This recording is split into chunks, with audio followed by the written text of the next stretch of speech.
From Montana's news leader, this is the MTN Noon News. Good afternoon and welcome to your MTN Noon News this Monday. It's good to be with you. I'm Don Hudson. Let's get right to our top story, shall we? We want to begin with an ongoing investigation going on in Billings. It actually began at the start of the weekend. A 51-year-old Billings man was found dead in an alley on Billings South Side about 10 o'clock Friday. According to police here, the man was stabbed and suffered from blunt force injuries.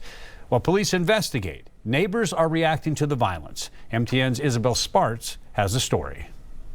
It was here in this alleyway near Adams and Roosevelt where it happened. And neighbors in the area tell me that they're shocked.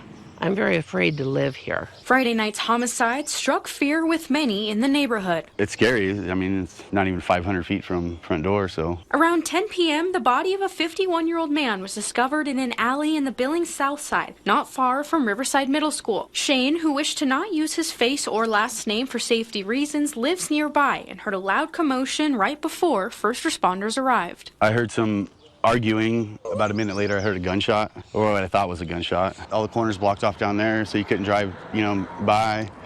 They had a lot of people out here, though. According to the Billings police, the man, who has not yet been identified, appeared to have suffered stab wounds and blunt force injuries. It's really frightening. I don't walk around here at all.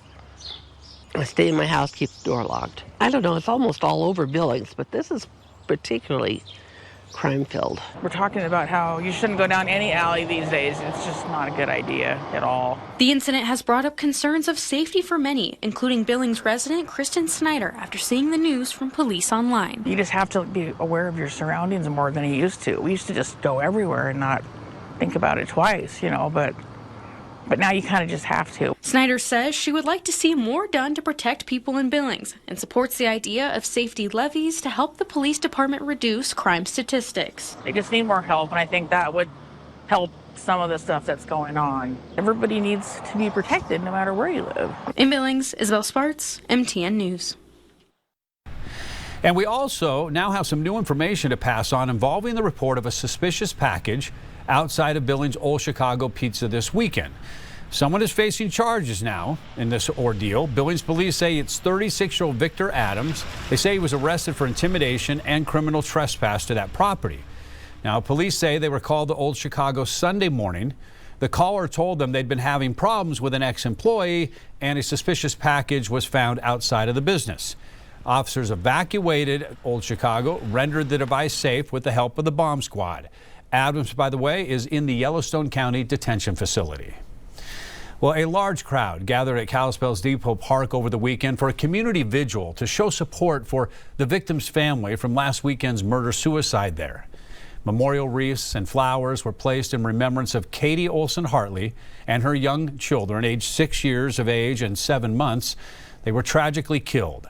Flathead County first responders were also honored at the vigil. The Kalispell Police Department says that Nicholas Olson Hartley shot his wife and children before taking his own life on May 11th. Well, for a lot of folks, a rainy start to the week, especially in central Montana, while others are starting off with some brighter skies. We turn now to meteorologist Miller Robson for what we can expect across Montana.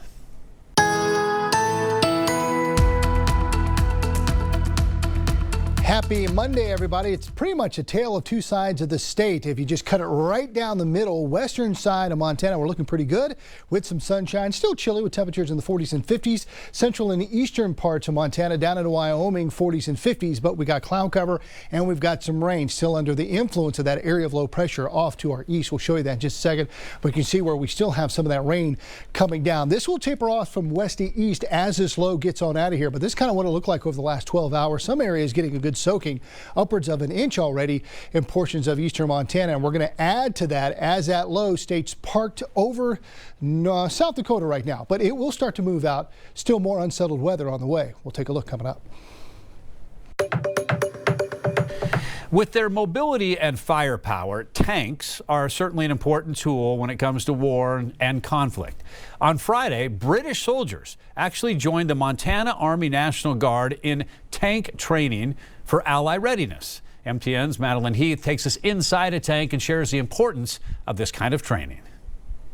Over a dozen soldiers from across the pond are training alongside the Montana Army National Guard for Ally benefits. It's really nothing like it, like firing 120 millimeters of pure freedom. 15 British soldiers are training with the Montana Army National Guard in the Limestone Hills area outside of Townsend for 2 weeks. A large focus of the training is on tanks because of the differences between the two Allied forces' military equipment. This fantastic experience that the Montana National Guard have given to us has allowed us to trial using the M1 Abrams tank. At home we use the Challenger 2, which is a very different platform, and trying to get our experience we've got on that tank and put it onto this one and see how well that goes across. But the tanks, uniforms, and accents are not the only differences. The way soldiers are trained is different between the United States and the United Kingdom. Their level of proficiency at their stations is vastly different than ours. They get very proficient in one position before they move to the next, and we tend to be more generalists, and everybody learns a little bit about something. Despite the differences, they are all training together for the same reason. So it's ultimately about interoperability with one of our most primary and foremost allies, understanding how they use their systems, what systems they've got, and if we were ever needed to operate together, how we could interlink with each other. And for Lieutenant Kelly, trainings like this and his service with the National Guard have changed his life. The National Guard has taken me a lot of different places that I would never have gone on my own. I've made some incredible friends. I love being part of a team. The teamwork between the Montana Army National Guard and British soldiers will continue in October, when a team of soldiers from Montana will head to the United Kingdom. Reporting just outside of Townsend, Madeline Heath, MTN News. Well, some Montana Guard members were on the ground near Townsend, some were in the air near Butte. MTM's John Amy tells us how flights over the weekend were all about honoring Butte businesses that employ those who serve in the Guard. Some Butte business owners were given a cool ride on military helicopters to show their appreciation for hiring those in the National Guard and the reserves. This is fantastic. I've always wanted to have the opportunity to fly in a military helicopter, and I wanted to fly in the Chinook, and that's the one that I got picked for, so I'm excited to do that. The event, known as the Boss Lift, was held at the new National Guard Readiness Center at the Montana Connections Hub south of Butte. It was done to promote the employer support of Guard and Reserve organization that encourages employers to hire military personnel. If you want to hire a service member, you're going to get someone who's motivated, highly trained, going to be on time, they're loyal, they're trustworthy, they're drug-free. They just make really incredible employees. Employers were given rides in a Chinook helicopter and a Black Hawk helicopter. Fox said it's important to have an organization that works with employers and part-time troops. When they get deployed and they're gone for, weeks or months, that can be very difficult for an employer. And so we just appreciate Montana employers in particular who go the extra mile to accommodate our service members. Ray Rogers, who plans to open a healthcare training center in Butte, said he fully supports this idea. Part of our mission will be to hire U.S. military personnel. We'll train a lot of medics, a lot of surgeons. There were just over 5,800 National Guard and reservists serving in Montana as of 2024, according to the Defense Manpower Data Center. In Butte, John Amy, MTN News. Well, another scene drew eyes to the skies over Billings on Friday. A horse dangling over the water as it was airlifted by a helicopter.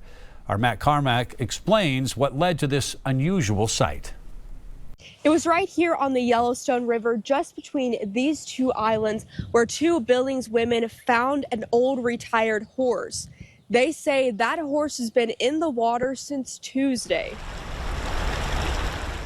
When it's this high, it's dangerous. It was a miracle on the Yellowstone Friday morning when Billings residents Jessica Garza and Heather Holdgren awoke to find this horse was still alive after being in the water for nearly 3 days. There was no way that somebody was getting out there without a boat. The ladies initially found the horse Thursday night. As animal lovers, they jumped into action to help rescue the senior horse. We called Blue Creek Fire Department, we called Fish and Wildlife, we called the Yellowstone Animal Control.